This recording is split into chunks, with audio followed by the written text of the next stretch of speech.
Rubén. Muchas gracias.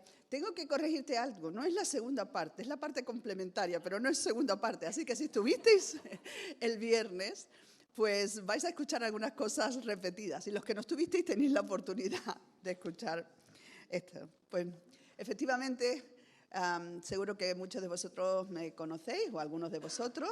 Soy hermana de Alfonso, que también seguro que lo conocéis, y veréis que me parezco, así que es fácil reconocerlo.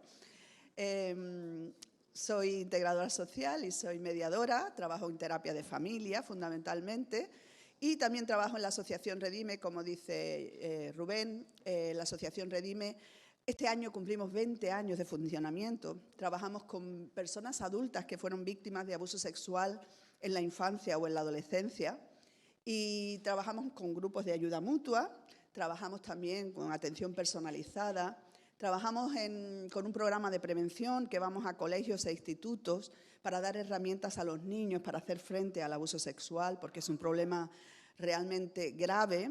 Lo que pasa es que está muy invisibilizado, ¿no? El abuso sexual pareciera que no tiene que ver con nosotros y desgraciadamente tiene mucho que ver en nuestra sociedad, en nuestra España, aquí mismo en Málaga, ¿no? Y bueno, estamos en ese trabajo y también damos formación a profesionales y que están relacionados con el mundo de la infancia, pues en colectivos como psicólogos, como trabajadores sociales, con abogados. Esta mañana me acompaña mi compañera y amiga Mai, que ella es abogada de la asociación también, y trabajamos juntos para erradicar e intentar poner nuestro grano de arena para erradicar este enorme problema. ¿Así? Vale, estupendo. A veces tendré que mirarlo. ¿Puedo doblarme un poquito aquí? ¿Sí? Ok. Lo que necesitaría sería el puntero, porque si no, difícilmente. Bueno, además estoy casada durante 41 años, que ya son años. No siempre ha sido fácil. Yo nací en una familia cristiana y ahora cuando estábamos cantando este himno tradicional, Oh, tu fidelidad, no podía menos que acordarme de mi padre, que le encantaba este himno, ¿no? Y realmente es así. La fidelidad de Dios me ha acompañado durante toda mi vida y también en el matrimonio, porque el matrimonio no es fácil. Estar 41 años casados no es nada fácil. Y hemos tenido también muchas dificultades, algunas serias y severas, y hemos podido trabajar para solventarla. Así que esta mañana me gustaría compartir cómo se vive después de casarse, cómo sobrevive el amor después del matrimonio.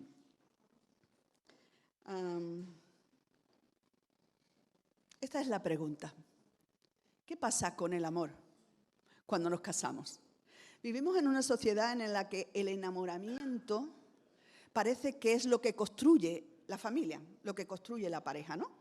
Desde que somos pequeñitos, Disney, los cuentos, pues nos explican, nos cuentan una historia de amor que tiene mucho que ver con mariposas en el estómago, que es un mundo ideal. Las parejas vemos en las películas que se despiertan y están preciosos, guapísimos, a nadie le huele el aliento, todo es maravilloso. Pero la realidad es que no es así. Pero desde pequeñitos, si nos vamos a los cuentos, nos vamos a dar cuenta que siempre hay dos figuras, ¿no? Una mujer débil que necesita ser rescatada y un príncipe azul que hace todo lo posible para rescatar a esa princesa. Se establecen una serie de roles que después son una carga pesada, tanto para el príncipe azul como para la princesa, y que no son posibles llevarlo a cabo. Cuando hablamos de este enamoramiento, como sociedad, psicológicamente y socialmente, estamos como atribuyéndole esos poderes para mantener el matrimonio. Y es nada más lejos de la sociedad, de la realidad. Vemos multitud de publicaciones en las que hablan 1001 formas de mantener el amor vivo, 101 no sé qué para que el enamoramiento continúe. Y la realidad es que no es así. Así que el amor se mantiene después del matrimonio cuando lo trabajamos. Porque, desgraciadamente, las cifras de divorcio, bueno, primero voy a hacer la definición del enamoramiento, para que nos situemos. El enamoramiento, desde el punto de vista biológico y bioquímico, sabéis que somos química, en definitiva, tiene su origen en la corteza cerebral, continuando su recorrido por el sistema endocrino y segregando dopamina, que es la hormona encargada de generar cambios en el hipotálamo, cuya manifestación es puramente fisiológica. Se nos cayó la música romántica, se nos cayó el violín, se nos cayó el cuento. La dopamina es la hormona del placer, es la hormona en la que funciona con el circuito de recompensa. Nadie podría estar siempre enamorado, porque los chutes de dopamina nos llevan a estar... Esas son las mariposas, arriba, abajo. Nadie podría vivir, trabajar, criar hijos, siempre metido en la montaña rusa, ¿verdad? No sería posible. Dicen los que entienden que el enamoramiento dura 3 a 4 años. ¿Y después qué? ¿Qué hacemos después? Sí, muchas personas piensan que cuando se acaba el enamoramiento, se acaba el matrimonio, ¿no? La famosa canción de Rocío Jurado, se nos rompió el amor de tanto usarlo. O sea, que cuando ya no siento las mariposas, cuando ya no estoy en ese punto álgido, pues ya, ¿para qué voy a seguir con esta persona si ya no la amo? Pero es una mala definición del amor. Por eso quería poner estas cifras, porque son cifras realmente importantes. Mirad, en Málaga hubo 6.708 bodas en el 2023, pero hubo 3.810 divorcios. Las tengo aquí. La media andaluza es de 50 divorcios diarios. Málaga es la segunda provincia donde hay más divorcios después de Sevilla. Y en el 2023 se divorciaron en España 93.344 parejas. Nos caemos del romanticismo en un tris. Y lamentablemente esto también ocurre en la Iglesia. No estamos aislados, no somos un gueto aislado en lo que estas cosas no ocurren. Pues desgraciadamente ocurren también en la Iglesia, ocurren también en nuestro entorno, ¿no? Pero bueno, ¿cuál es la buena noticia? No os voy a dejar con este mal sabor de boca del enamoramiento. El matrimonio es un diseño de Dios, es un diseño divino. Fue creación divina. Dios pensó que era bueno que existiera un hombre y una mujer y que hubiera una determinada manera de relacionarse, de vivir, de convivir, de reproducirse, ¿no? Realmente el matrimonio está diseñado para glorificar al Señor. Pero claro, esto no aparece como si fuera arte de magia. Es decir, como yo tengo claro que mi matrimonio es para glorificar a Dios, todo va a ir bien. Porque ambos somos creyentes, porque ambos amamos al Señor. Pues la verdad es que no. El amor hay que construirlo. ¿Qué significa esto, no? Los seres humanos somos, esta es la buena noticia, ¿no? ¿Qué dice 1 Corintios 13? Bueno, lo que ponía al principio. El amor es sufrido, el amor es benigno, el amor todo lo espera, todo lo soporta, todo lo cree. El amor no es jactancioso, no se envanece. El amor nunca deja de ser. Pero ese es el amor, no el enamoramiento. Y en esa definición del amor hay muchas cosas que tenemos que trabajar, que no van a aparecer porque sí, que hay que trabajarlas.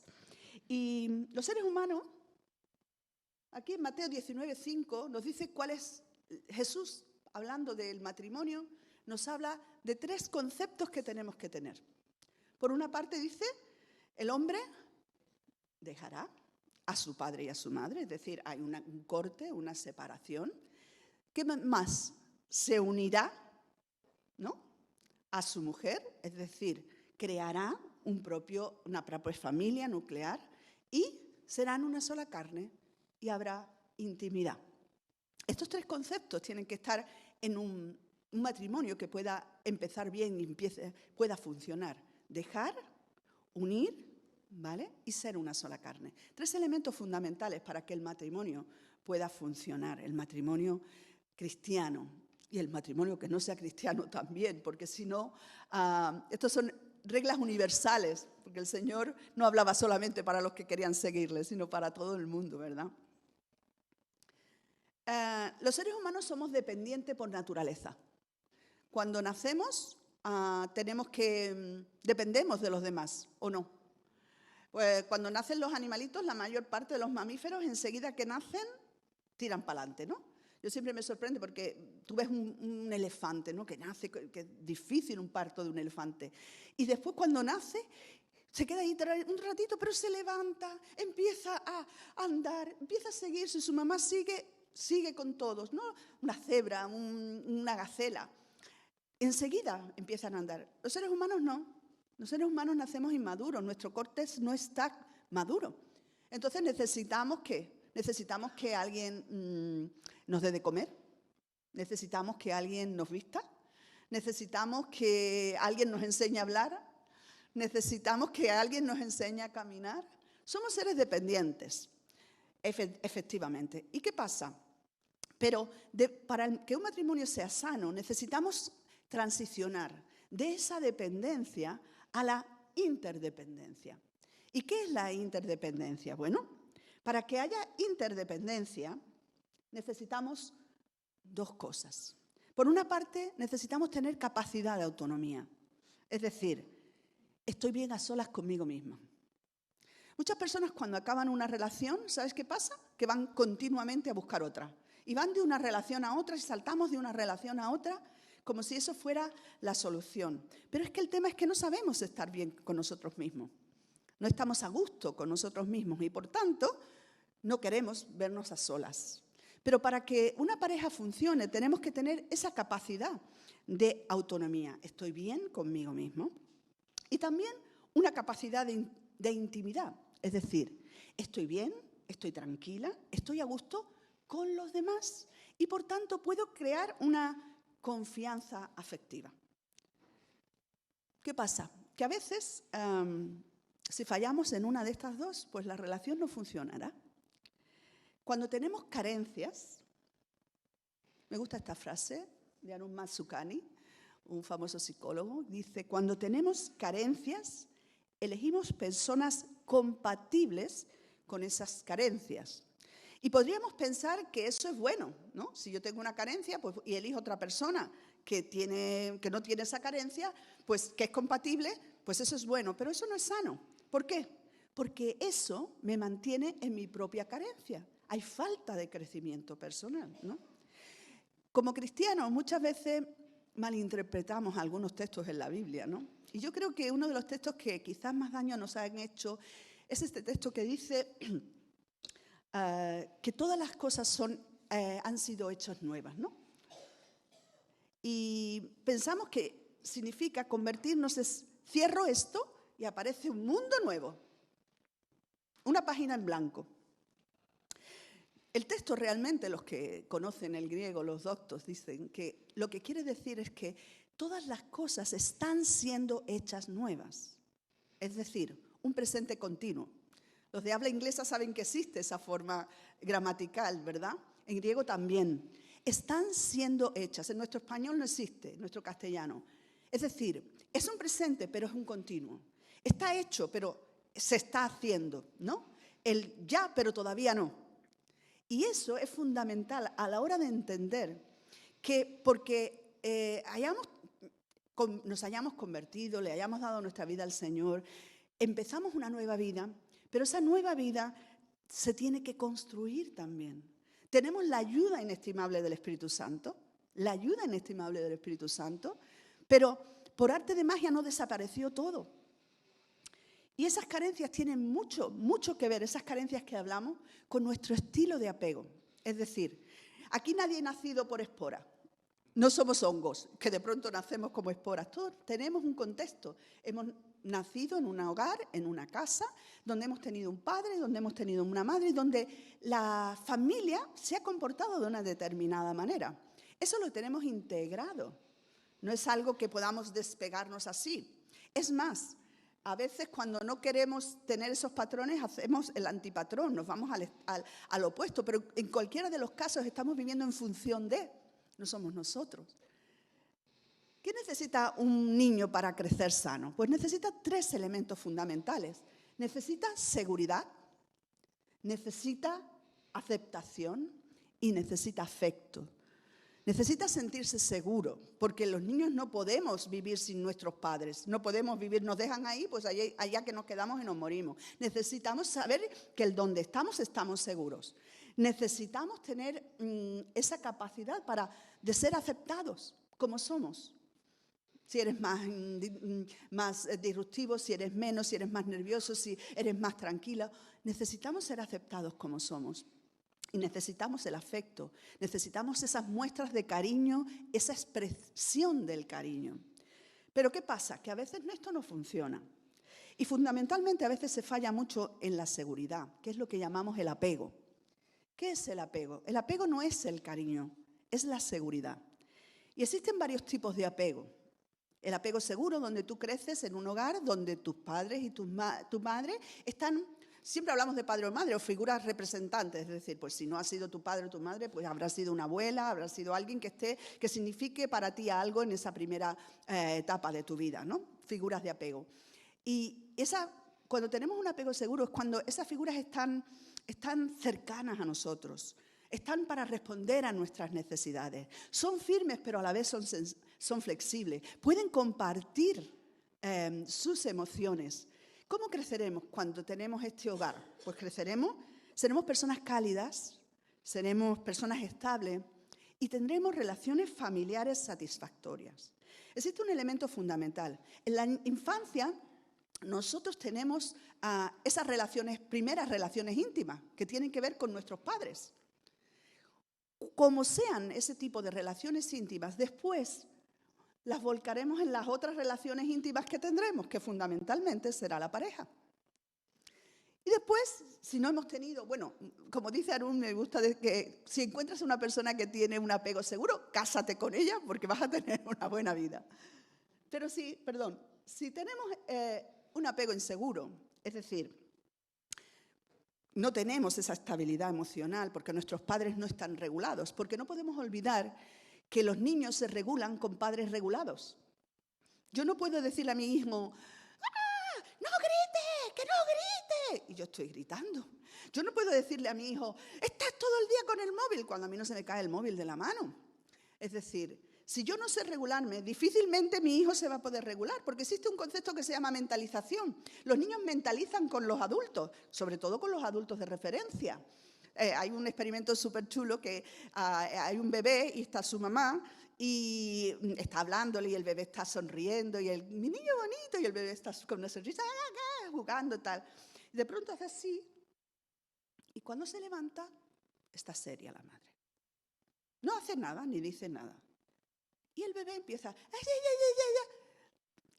se empieza a reír, empieza a querer decir, oye, ¿qué pasa? Y la madre es seria. Al rato, el niño está llorando desconsoladamente, porque no se ha podido mentalizar con su madre, no ha podido conectar. Cuando nos falta esa conexión, que tiene que ver con la seguridad, entonces vamos a crecer con carencias. Y estas carencias, como digo, se van a reflejar en la vida adulta. El apego inseguro es eso. Y hay dos tipos de apego inseguro, el apego ansioso y el apego evitativo. ¿El apego ansioso qué es? Bueno, cuando los padres no responden a esa angustia intensa a veces que tienen los niños, y porque no tienen habilidades emocionales y por tanto van a ser padres, importante, afectuosos pero impredecibles. No es que no lo quieran, pero no sabes cómo va a funcionar. Es decir, un día mamá está cariñosa, me da besos, me da abrazos, me dice cuánto me quiere, pero al otro día mamá está deprimida, está metida en una cama o tiene problemas si estalla, o no hay estabilidad emocional. Entonces los niños crecemos con ese apego ansioso. ¿Y cómo nos convertiremos? Nos convertiremos en adultos que tienen mucho miedo a ser abandonados, mucho miedo a que nos dejen de querer. Se esfuerzan mucho, nos esforzaremos mucho por atender las necesidades de otros, pero nunca sabremos decir no. Mi amiga Macarena siempre dice, hay que aprender a decir un no suave. No, no. A veces no sabemos decir un no. Aprender a decir no. ¿Qué pasa? Que cuando somos adultos y buscamos una pareja, pues vamos a ser ese tipo de personas en las que estamos Vamos a tener miedo a que nos dejen de querer. Vamos a relacionarnos con el otro agobiándole, ¿no? Porque tengo miedo de ser abandonada. ¿Y el apego evitativo qué significa? Pues significa que los padres son distantes pero predecibles. Y yo le preguntaba el otro día, ¿cuál creéis que tiene mejor pronóstico? ¿Un apego ansioso o un apego evitativo? Los que estabais aquí ya lo sabéis, decirlo. Un apego evitativo en contra de cualquier pronóstico. ¿Por qué? Porque los niños necesitamos seguridad. Y aunque el adulto esté frío, sabemos que es así. Entonces aprendo a relacionarme con ese adulto de esa manera. Por último, tendríamos el apego desordenado, que es cuando hay abusos a nivel emocional, a nivel sexual, ¿no? Cuando hay traumas, cuando hay negligencia severa, ¿no? Como decíamos, la familia de origen es parte fundamental del desarrollo de nuestra pareja. Cuando atiendo a algunas parejas me dicen, pero yo me voy a casar con él, o yo me voy a casar con ella, a mí no, la familia no me importa. Eso no es posible, porque todos traemos nuestros patrones. Hay una película que os recomiendo si queréis verla que se llama Historia de lo Nuestro, es muy antigua, pero habla muy bien de cómo se refleja esto en la pareja. Porque tú crees que estás hablando pero tú has integrado muchas de las cosas que han ocurrido en tu casa y ni te has dado cuenta. Y piensas que eso es así. Y yo contaba, perdonadme los que ya me habéis escuchado la anécdota, contaba la anécdota de que en mi casa nosotros somos 8 hermanos. Y mi padre era un hombre de orden y mando. Mi padre era muy de tribu. Esta es mi tribu y yo los guardo. Yo vi toda la vida hacer 3 cosas a mi padre. Una de ellas era que por las noches cerraba la puerta con llave. La segunda cosa es que contaba a los niños, iba como dormíamos en litera, contaba a los niños como si fueran pollitos. Y por último, apagaba la bombona del butano, el speech este que tiene. A mí mi padre no me sentó nunca en una silla y me dijo, mira, así son los hombres. No, pero yo lo vi toda la vida hacer eso. Claro, yo me casé muy joven, me casé con 19 años. Y después de una semana con mi flamante esposo, pues yo veo que no cierra la puerta con llave. Vale, me levanto yo y la cierro. Que no apaga el gas. Uy, Dios mío. Y que, hijos, no, porque no teníamos, pero a la semana yo tenía la cara ya que me llegaba por los pies. Y mi marido me preguntó, ¿qué te pasa? ¿Y sabéis qué le contesté? Le contesté, tú no me quieres. Él me miró así con cara de, ¿cómo? ¿Qué? Que es que tú no me quieres. ¿Y por qué no te quiero? Porque un hombre que quiere a su mujer, la cuida, la protege, cierra la puerta con llave y apaga el butano. Mi padre no me sentó, como os decía, y me dijo, hija, un hombre que quiere a su mujer va a cerrar la puerta con llave. Pero yo lo vi, lo integré. Pensé que eso era así. Y como eso era así, eso era igual a me ama. ¿Veis? Hemos integrado cosas de nuestra familia y las hemos integrado como que son. Entonces, cuando formamos matrimonio, tenemos que sentarnos, tenemos que poner nuestra mochila encima de la mesa y decir, a ver, ¿qué conductas he heredado? ¿Qué cosas pienso que son buenas? Que las hay, evidentemente, que hemos aprendido de nuestros padres, pero ¿qué cosas no lo son para formar esta nueva familia que tenemos que formar? Porque no todo es correcto. Y siempre digo que cuando empezamos a la educación de los hijos, ya entonces apaga y vámonos. ¿Por qué? Porque tú tienes una manera, en tu casa se han hecho las cosas de una manera, en la casa de ella o de él se han hecho de otra manera, y entonces conflicto y problema asegurado. Porque así se hacen las cosas. No, así se hacía en tu casa. Así se hacía en la casa de él, pero no, a lo mejor no necesitamos hacerla en nuestras casas, ¿no? De 0 a 6 años se forman los patrones de conducta. De 6 a 12 años se solidifican. Y ya después aparecen los cambios de la adolescencia, que son cambios que sabéis que son en contra de. Es decir, crecen pues en contraposición a los padres. Si a ti te gusta el blanco, a la niña nunca se va a poner un vestido blanco porque es horrible y feísimo, ¿no? Pero esos son los cambios que van a haber, ¿no? Segunda de Timoteo dice, ¿no? Un texto que dice, trayendo a la memoria la fe no fingida que hay en ti, le hablaba Pablo a Timoteo. la cual habitó primero en tu abuela Loida y en tu madre Eunice, y estoy seguro que en ti también. Claro, las cosas buenas se transmiten, ¿verdad? Yo, de alguna manera, tuve la herencia de la fe de mis padres. Mis padres amaban al Señor y me transmitieron esa fe. Yo tuve que tener mi propia experiencia espiritual, lógicamente, pero viví en ese entorno. Las cosas buenas se heredan, pero las malas también.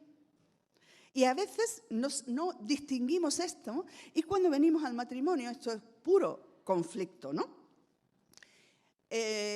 Había alguna manera, yo siempre me acuerdo de una manera que tenía mi madre muy buena para comunicarse con mi padre. Mi padre era un hombre, como os digo, fuerte, tenía carácter y pocas veces se le podía decir algo. Entonces mi madre sabía que no había manera de decirle las cosas de frente. Y ellos tenían, la buena costumbre de todas las mañanas en su vida, ellos se sentaban, antes que mi padre se fuera a trabajar al banco, ellos se sentaban, tenían su devocional, oraban, leían la Biblia, estaban ahí. ¿Y sabes qué? Mi madre, muy inteligente por su parte, empezaba a orar y decía: Señor, gracias por Alfonso. Tú sabes que tiene muy mal carácter. Tú sabes, Señor, la que ha liado ayer, que eso no es el camino. Tú conoces, Señor, que esta manera hace daño a los demás. Te pido que lo cambies. ¿Y qué hacía mi padre? Respetuoso de Dios. Amén. Ahí no podía meterse, él era respetuoso, respetaba mucho temor de Dios. Y ahí no, era la manera que ella tenía para comunicarse con él a otro nivel, ¿no? ¿Cómo aprendí a ser esposo y esposa? No nos dieron un manual, pero lo hemos integrado en nuestras vidas, ¿vale? Lo hemos integrado con esas costumbres. Si en mi casa, cuando había un conflicto, pues se dejaban de hablar, pues no es que yo quiera hacerlo, pero es que lo traigo. Y a lo mejor me encuentro haciendo eso. No hablando, serio, o si se usaban los gritos, pues yo me dedico a gritar cuando pierdo los nervios. Y aprendemos a ser esposo y esposa porque traemos esos patrones de referencia que hemos de revisar y trabajar, porque el amor se trabaja. ¿Qué pienso yo que tiene que haber en un matrimonio sano? Pues tiene que haber, por un lado, raíces y por otro, alas. Raíces quiere decir este entorno de donde vengo, ¿no?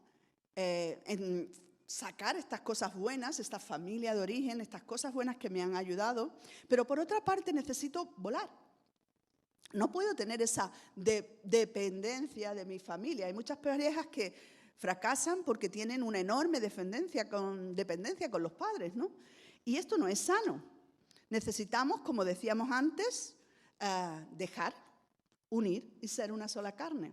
Claro que tenemos que tener, tenemos obligaciones con nuestros padres, normal, pero no podemos tener esa dependencia, sino relacionarnos, como decíamos antes, con interdependencia. Tener nuestras propias alas para volar y formar nuestra propia familia con el Señor, ¿no?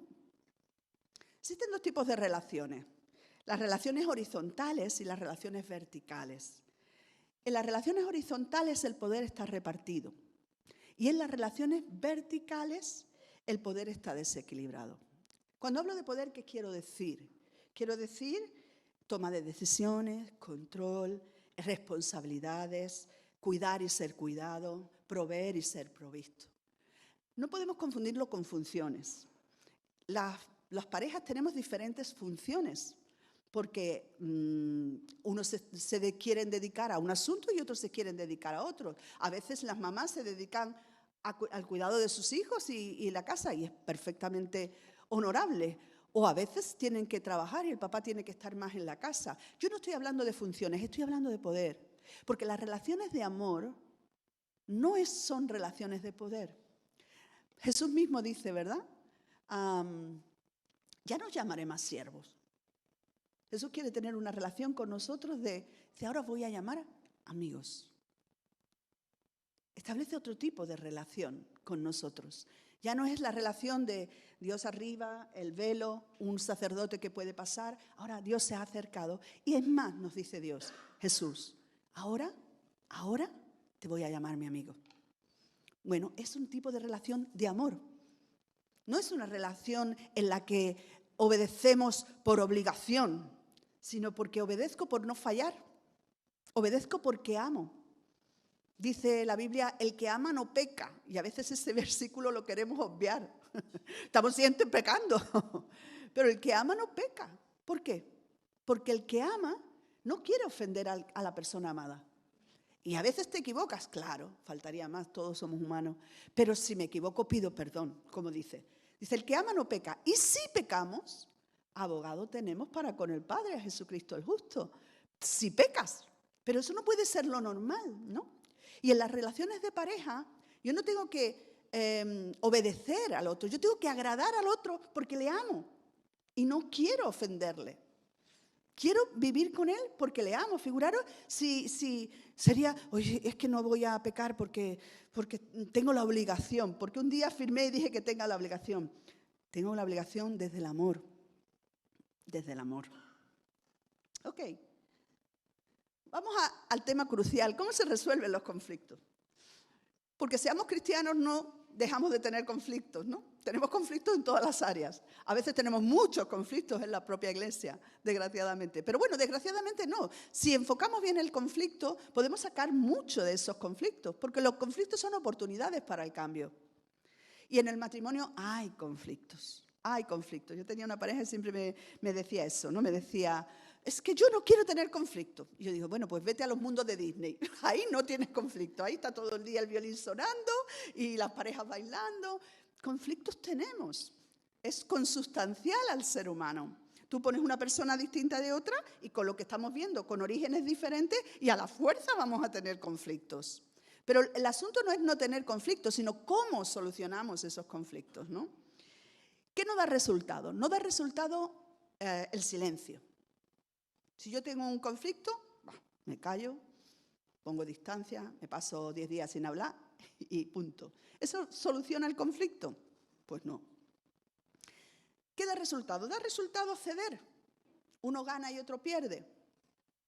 Pues no, porque al final eso se termina en frustración. Hoy sí, hoy cedo porque digo, yo no quiero problemas, ya está, voy a ceder. Pero eso es como una gotita, clic, en el vaso, clic, clic. Hay un día que por cualquier tontería dices, ya está, yo no puedo más, no puedo seguir. ¿Por qué? Porque me he frustrado. Transigir es una solución temporal, pero no va a funcionar en el tiempo. El sarcasmo tampoco funciona. Sí, claro, no sé qué, tampoco funciona. Es importante utilizar palabras como creo, o necesito, o me parece, para la solución de los conflictos. Y para eso, además, necesitamos dos elementos: la regulación emocional y la comunicación. La relación emocional tiene que ver con la autorregulación y la corregulación. ¿Qué significa la autorregulación? Es decir, lo que yo utilizo para bajar mi estado emocional, ¿vale? Es decir, a lo mejor a ti te funciona orar y a mí me funciona cantar y a él le funciona salir a correr y a otro le funciona escuchar música y a otro le funciona meditar. A todos no nos regulamos de la misma manera, pero cuando existen conflictos tenemos que estar duchos, tenemos que tener esta herramienta como parte de la resolución de ese conflicto. ¿Cómo me regulo yo? Porque usamos mucho esa frase en el matrimonio, ¿no? Es, me has sacado de mis casillas. Es que tienes la habilidad de sacarme de mis casillas. Estamos poniendo la responsabilidad en el otro, ¿no? El que se sacó de tus casillas fuiste tú, no el otro. ¿Cómo me regulo yo? ¿Qué recursos tengo para regularme?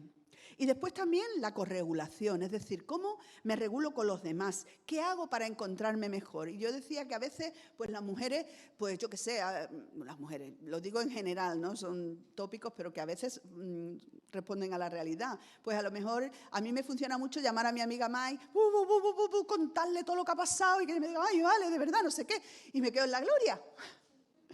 A lo mejor a ti no. Pero normalmente necesitamos tener personas con las que corregularnos. En la iglesia también.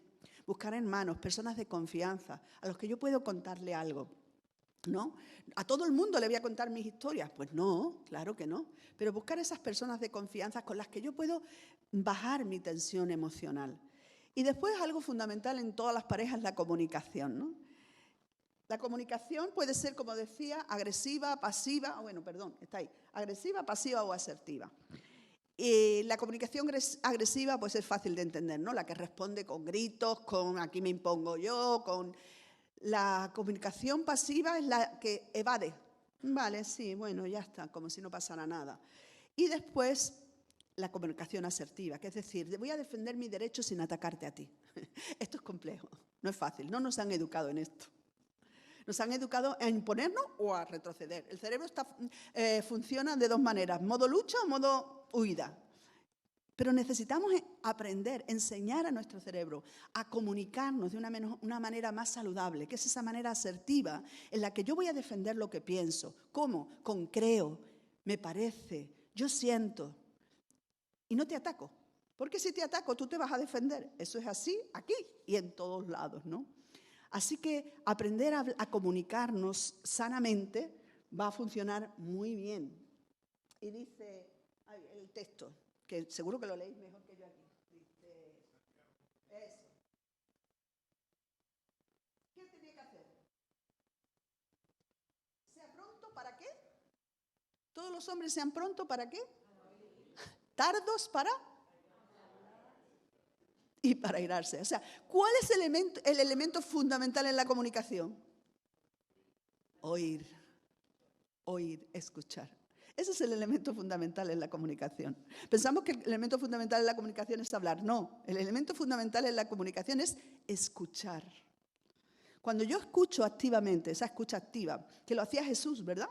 Jesús hablaba y tenía esa escucha. No estaba, por eso decía muchas veces, el que tenga oídos para oír, ¿no? Eso es lo que ahora se llama escucha activa. Es decir, no estoy preparando mi respuesta, sino que estoy queriendo entender lo que tú dices. Y cuando yo te escucho queriendo entender lo que tú dices, eso va a funcionar. Porque voy a calmarme, porque estoy queriendo entenderte y voy a escuchar. Y entonces no voy a responder de manera automática. La manera que Dios, vemos en la Escritura, la manera en que Dios se comunica con nosotros. Desde Adán y Eva, Dios usa una técnica. No sé si os habéis fijado. Y la técnica es la pregunta. Le pregunta a Adán, ¿dónde estás? El Señor sabía dónde estaba. ¿Qué te pasa? ¿Por qué te escondes? El Señor sabía por qué se escondía. ¿Quién te dijo que estabas desnudo? Después, durante toda la Biblia, vamos a encontrar cómo Dios se comunica con el hombre haciéndole preguntas para que reflexione. Porque la mejor respuesta es la que sale de mi propia boca. Yo te puedo decir a ti, tú tienes que hacer no sé qué, no sé cuánto y no sé cómo. Y bueno, te llegará algo. Pero realmente, cuando tú reflexionas y dices, lo que yo tengo que hacer es, ahí hemos ganado, ahí hemos acertado, ¿no? En el Evangelio, Jesús, ¿cómo hablaba? ¿Cómo se trataba? Le pregunta a la mujer samaritana, ¿dónde está tu marido? ¿Es que acaso el Señor no sabía dónde estaba tu marido? Sí, lo sabía. O a la mujer que fue hallada en el mismo acto de adulterio. ¿Dónde están? ¿Dónde están los que te culpan? Los que te condenan. ¿Y qué responde? No están. Señor, no hay nadie. Porque en ese Señor no hay nadie, estaba la respuesta, estaba la certeza de lo que había hecho. O a Pedro, cuando le niega 3 veces y después cuando en la resurrección, ¿verdad? Le dice, Pedro, ¿me amas? No le dice, Pedro, que sepas que te vi en el patio, que te vi cómo me negabas, que te lo había dicho. No le dice nada de eso. Le pregunta, Pedro, ¿me amas? Señor, tú sabes que te amo. Su respuesta final, ¿no? Tú lo sabes todo. Pues bueno, esta es una buena manera de comunicarnos.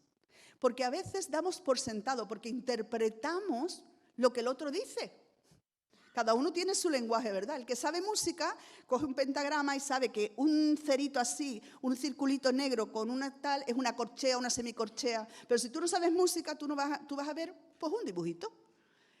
Cada uno tenemos un lenguaje. Hablamos el mismo idioma, pero no siempre interpretamos lo mismo. Y entonces, a veces interpretamos cosas distintas con el mismo idioma.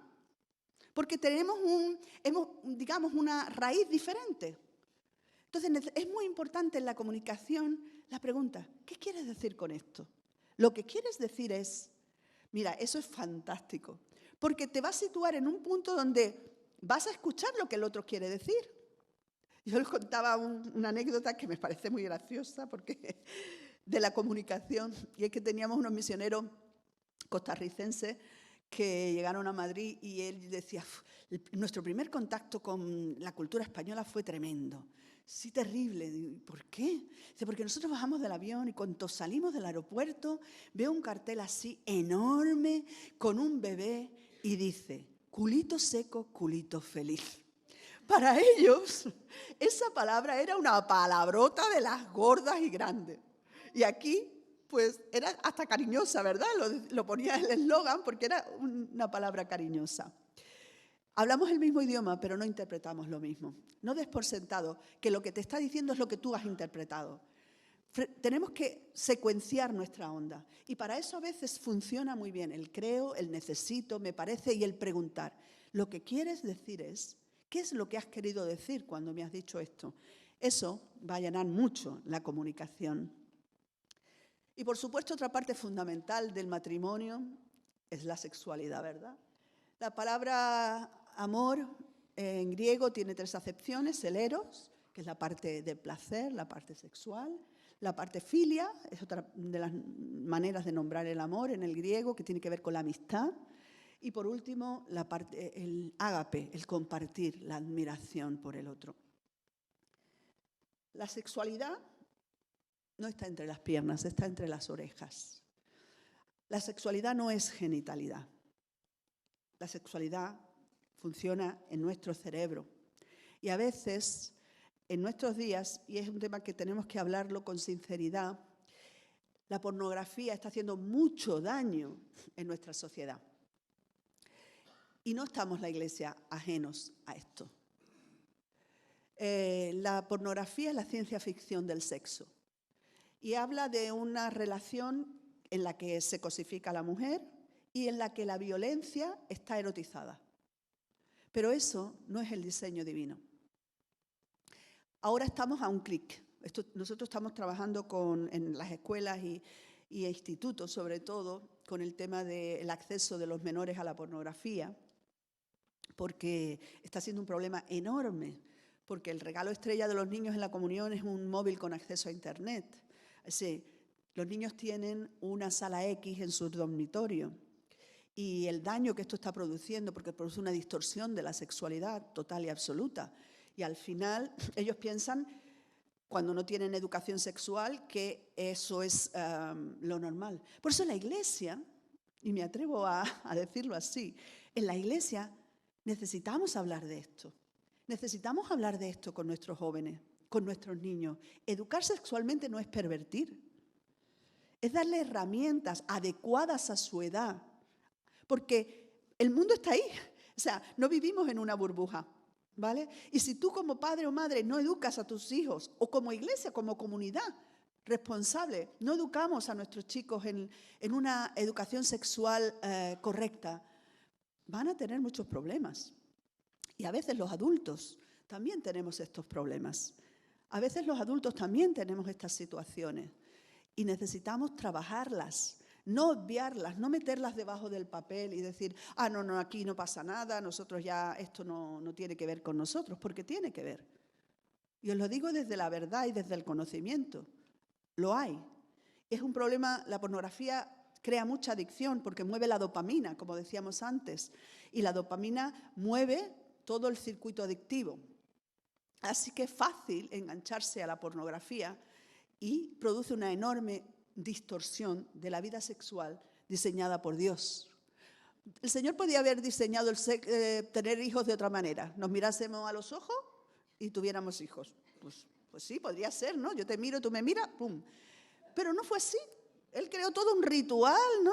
Creó una forma, el hombre diferente de la mujer, y para ser uno, que se queda uno. Entonces, todo esto es un diseño divino.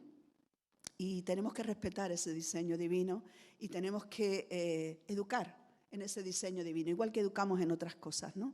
Y tener en cuenta que este problema puede afectarnos y distorsionar mucho nuestras relaciones en nuestra pareja como matrimonio, ¿no?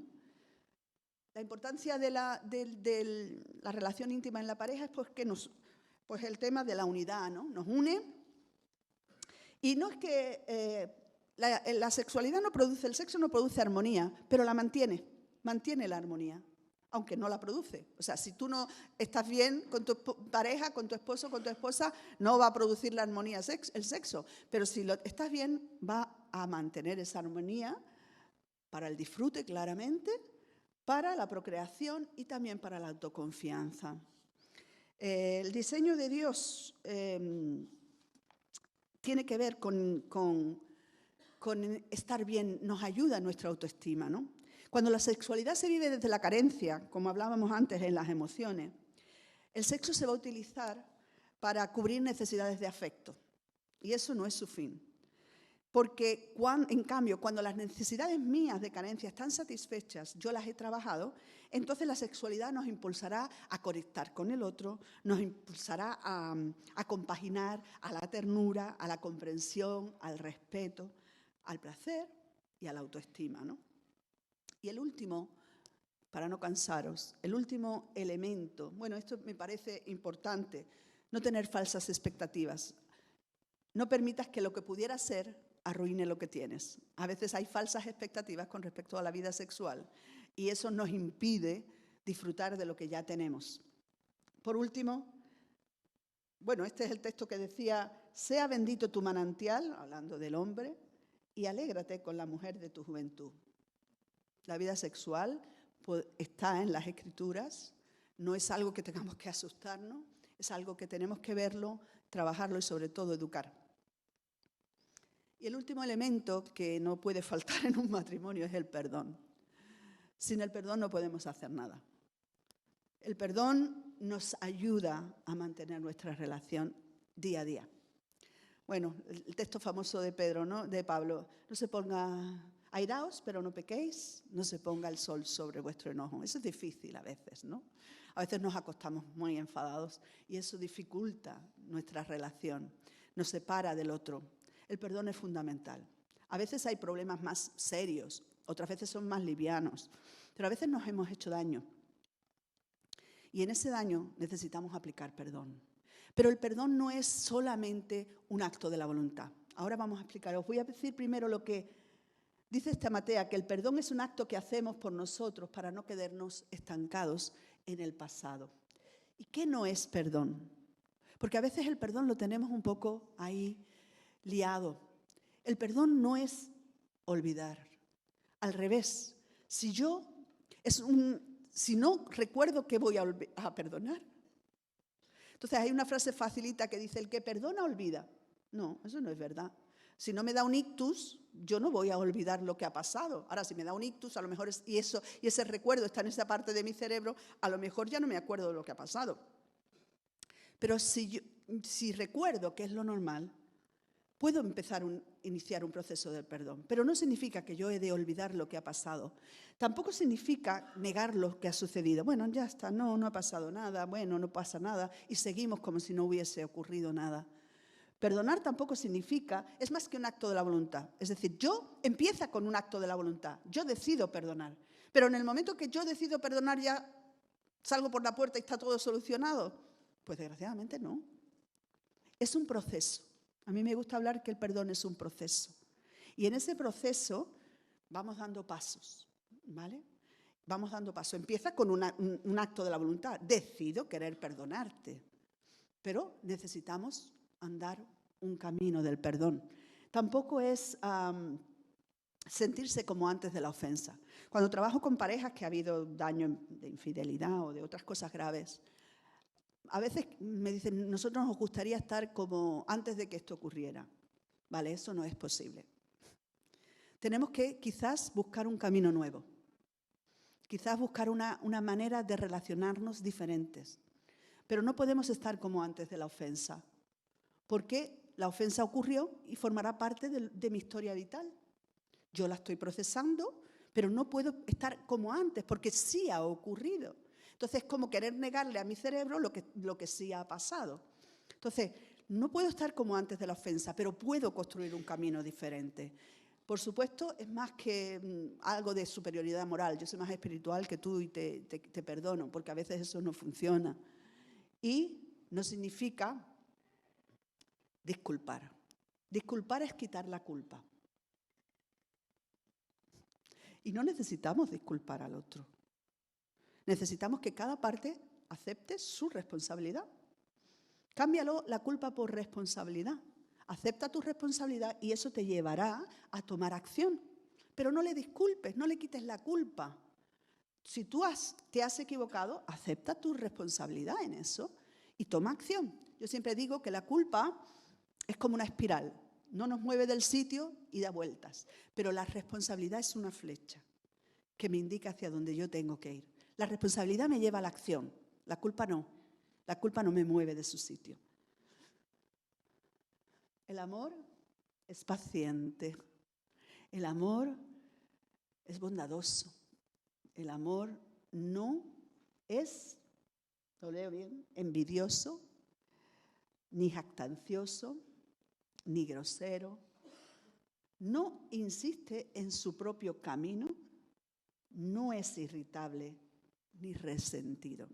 El amor realmente no deja de ser, pero el amor hemos de construirlo.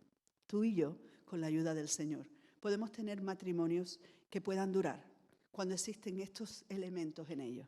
El perdón, la comunicación, la autorregulación, el sanar, crecimiento espiritual, crecimiento emocional. Eso va a permitir tener relaciones sanas y relaciones duraderas. Muchas gracias por escucharme.